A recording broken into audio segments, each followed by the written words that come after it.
Cheerio. Hope you all are well. I had to go to I didn't have to. I went to a political fundraiser tonight. And we had a very, very nice time. So that's why I have a button-up shirt. I know you're surprised I even own one, but I do. So we had a long, long day. When I got home, I cooked the man an egg. And then I decided to go through my notes and put things in order. And I said to myself, the people who watch you wouldn't even know what to think if you put stuff in order, so just do things like normal. So I did. Today, day 8, so I'm going to. Day 8, Donna Adelson trial. I'm still shocked that this family were so arrogant they thought they would get away with it. Now, they had connections with the state attorney's office, and that's why this has taken as long as it has. So, you remember, the defense, they're trying their case. I have no idea who they're going to call to make Donna look better. So, today, they called Wendy's attorney, and then another attorney who went to law school with Wendy, and that attorney did everything she could to make Wendy look good. I think her name was Bailey. Bailey sat in the courtroom and listened to the testimony of Wendy's attorney. Bailey was second. Okay, so what's the big deal about that? Well, A, you're not allowed to have it. It's called sequestration of the people who are testifying, of the witnesses. But B, it happened yesterday. The defense had someone sit in the courtroom and hear testimony. I talked about this. The one guy was a barber and the other guy was a realtor. So their testimony, did not make any difference to each other. But it happened. After the jury, was removed from the courtroom, good, cute little Judge Everett, reprimanded them, said, do not let this happen again. Well, it did happen again. But to me, the more important thing is that this woman's a stinking attorney, and she doesn't know she can't sit in the courtroom. I'm no attorney. That may shock you, but I'm not. Oh, that's my take your brain medicine alarm. Don't let me forget when I'm finished to go take my brain medicine. I'm no attorney, but even I know if you're called to testify, you don't go sit in the courtroom. They asked the state what they wanted to do. For the most part, the state yesterday said, yeah, let the guy testify. And I've said this because it could be an appellate issue for Donna. Well, I would have been found not guilty, but they didn't let this barber testify. And then when it happened again today, the state said no. I don't think that this Miss Bailey should be allowed to testify. And I'm sorry, I'm on the state side with that. But the judge ultimately did let her testify. The last person that's going to testify in a case on the defense side, I have football defense and court defense. Football defense, court defense. Messed up in my head. Buckeyes, holy cow. You beat Texas. Oh, Arch Manning. Buckeyes came in at number 1 this weekend. Now with the new rankings. What was my whole point about that? See? Brain injury, and I can still use that one again. Oh, yeah. The last person to testify is going to be the defendant themselves, whether, if they choose to testify. Well, at the beginning of this trial, the defense made it pretty clear that Donna was going to testify. I sort of thought she still may because she is a narcissist. And narcissists, they believe anybody, just let them talk and they'll be able to get their story across. So the defense did everything they could to make court last all day so that Donna would not have to make her yes, I will testify decision until tomorrow. So she could sleep on it tonight in jail. Because I'm sure that they get, their pull-down service. Piper's here. They get little chocolates on their beds and things. And so, after she had relaxed this evening and slept on it, and her nice, comfortable, beautiful bed, with her Serena Lily sheets on them, she would have made a decision. But they were not able to do that. Yesterday, court ended at, I think, 10 after 3. So the defense has this Miss Bailey woman on. Wendy's attorney and this Miss Bailey, the attorney who's just answering questions, both stated that Wendy and Dan did not have an acrimonious divorce. What? I'll probably get to, yeah. Wendy spent $30,000 in attorney fees. And who knows how much Dan spent, but you know he spent more than that. We've already spoken about this in other days of the video. For the most part, Dan was kind of being a dick. One parent has their time and the other parent has their time.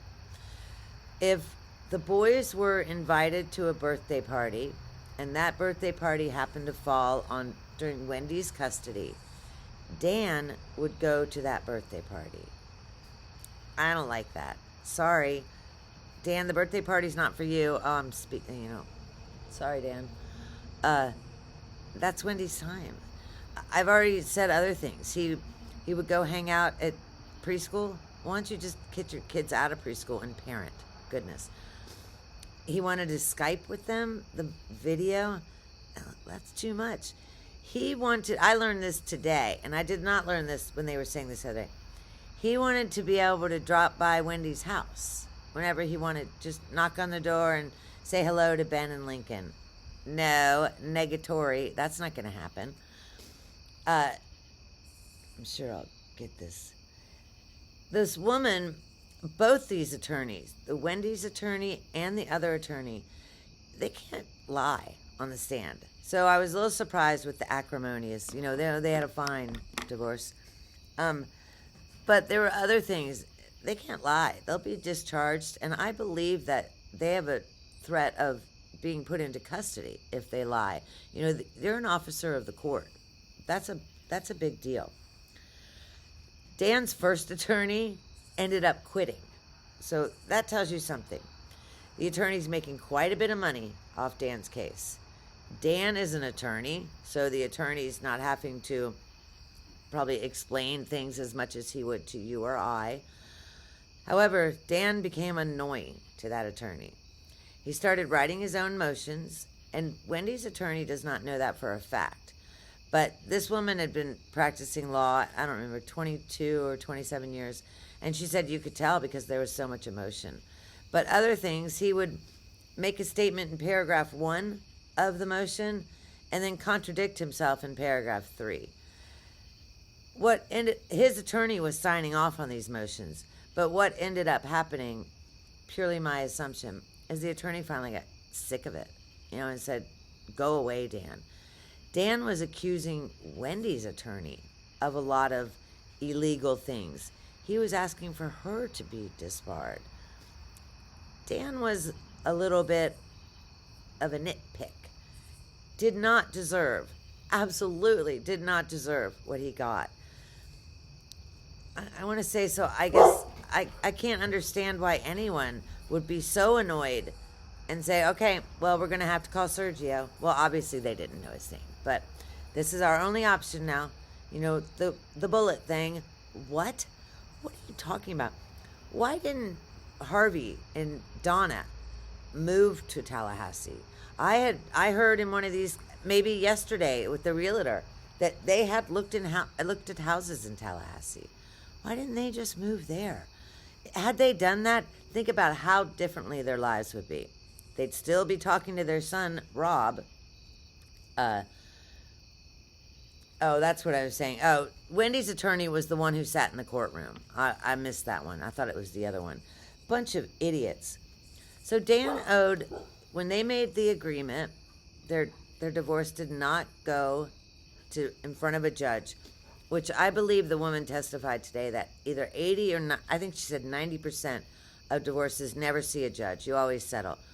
In the divorce that I went through, a third party, they settled the night before court. Court was, 9 a.m. Tuesday morning, and my cell phone rang 9:30 Monday night, and he was driving home, and he said, we came to an agreement. No court tomorrow. Thank goodness. But when they made the agreement, Dan was to give Wendy $100,000, and he was to pay $10,000 of Wendy's attorney's fees directly to the attorney. He wrote Wendy a check for $50K right away, no problem. But then he refused to pay the rest. And his logic in not paying the balance was, well, Wendy hasn't done A, B, C, and D like she was supposed to. Okay, well, that makes sense. However, in the legal world, it doesn't work that way. If Wendy's not doing A, B, C, and D, you have to file a motion of enforcement. You still have to do everything you're supposed to do. If you didn't pay your money and she's not doing what she's supposed to do, when you get to court, the judge is going to look at you and say, neither one of you are doing what you're supposed to do. Get your acts together. But he hadn't paid even her attorney the $10,000 that she was owed. I think that, I already said, Dan was probably pretty difficult to make an agreement with. The attorney said today, the grandparent motion, the motion that said Donna could not be with the children unsupervised, this Bailey woman today testified that never ever would have happened. I'm not sure I believe that. But that hearing, now some of my dates may be off a little bit, was originally scheduled for May 16th. Now, Dan was unalived July 18th. And I remember that because it's my brother's birthday. But he filed new motions, which made the May 16th date be pushed further into the future. So it was Dan's own fault that these grandparent motion, the thing that would have separated Donna from her grandchildren at certain times, had not been heard. So why would Donna have him unalived if the judge hadn't even definitively ruled on that? That was their logic on that. Made not a lot of logic. Wendy had sent to her mother in an email talking about the Tallahassee, don't worry about this, I'm at peace. The Wendy thing, I really struggle with Wendy. I hope to high heaven that she is arrested. I'm shocked she's still in the country. They are making her remain in Tallahassee, so she's probably, gotten to learn all the front staff, the names, the people who work in the hotel, and she's got plenty of money, so she'll be okay. I just already said that. They all testified that it was an amicable divorce. No, it wasn't.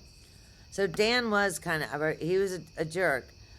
So Wendy's having to deal with Dan. She doesn't like him. She didn't like him before they even got married. And then she's got her mother in her ear all the time. I can almost see Wendy setting up the hit, but not. Imagine having a mother that's that controlling your whole life, but much less when you're an adult. That's ridiculous. The attorney that testified today testified why they called Dan gibbers, because he would file motions that were just, for the most part, gibberish. And his motions were mostly being ruled against, and so gibbers, I don't know. I think I could find a better name than gibbers than that. Dan owed $80K, the lawyer quit. Oh. So now Dan owes Wendy $80,000. His attorney quit.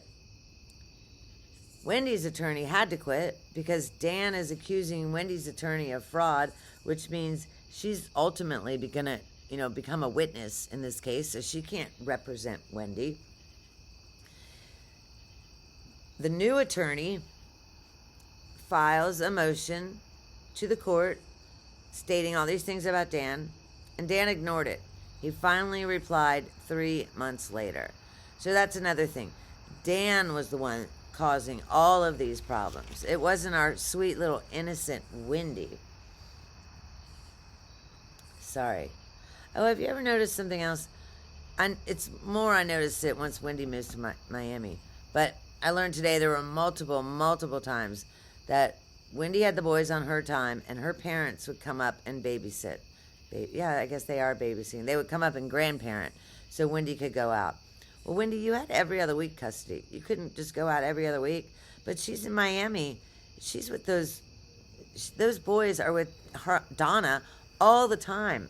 I believe that the brother, Rob, even testified that Donna felt like those boys were her own children. And if it wasn't Rob, it was someone else.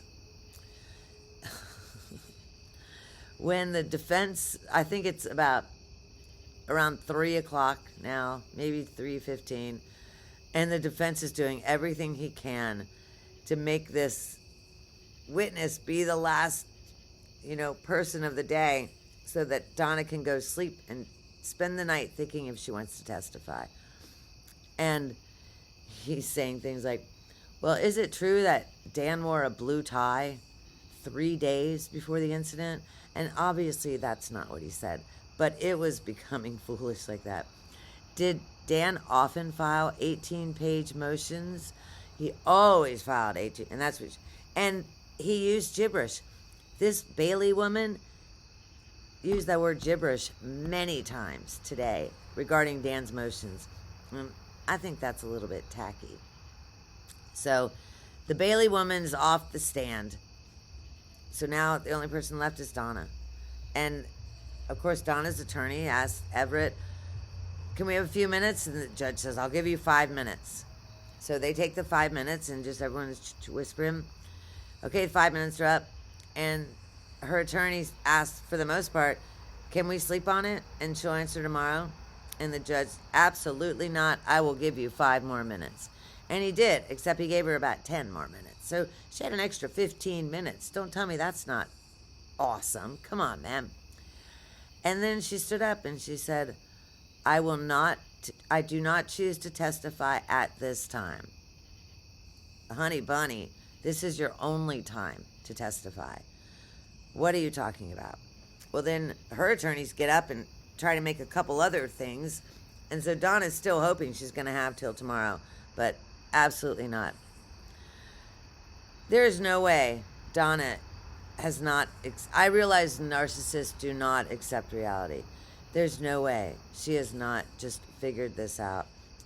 The defense was going to have a different jail snitch come out and say that those 2 women that testified against Donna targeted her.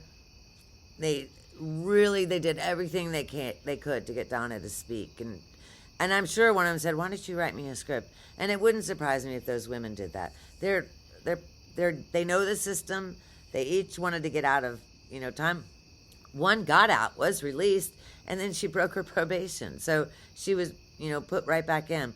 I assume if you're comfortable in jail, you can get comfortable in jail. But my guess is, so tomorrow's closing arguments, it's going to take 3 hours for both, maybe. I mean, what can you say for real? The jury's going to get the trial, going to get the case. Well, in Charlie's case, it took the jurors 3 hours. I think that we're going to have a verdict tomorrow. I had an appointment with my hand doctor, and I canceled it just in case. Aren't I a loser? But I also decided, why should I go to the doctor, pay a $60 copay for him to x-ray my hand and tell me that it's perfectly healed? I'm still being a little gentle I broke that finger right there. But that's ridiculous. So I'm just still being extra careful. But I'd rather be home for the verdict. Very, very exciting. So, assuming Donna is convicted, you know that there will be, anytime the BOP, the Bureau of Prisons, that may just be federal, look up Donna's name for anything, it's going to have an asterisk and say, this person cannot be in the same facility, in the same airplane, in the same bus as Catherine McBanawa. Same, Charlie's up in South Dakota, but they think he's in South Dakota because the Latin Kings in Miami or in Florida put a hit out on him. Who knows? Charlie did not testify. He was down in Tallahassee this entire time. I wanted him to testify because I just want to see how crazy his hair looks right now. But, okay, if you're still watching right now, you know I'm shocked. Hook me up and hit that thumbs up button. Subscribe if you're not subscribed. But it's that thumbs up that's a little more important. Give me a comment below. That helps the algorithm. And take care. God bless you. God bless this America. Toodaloo.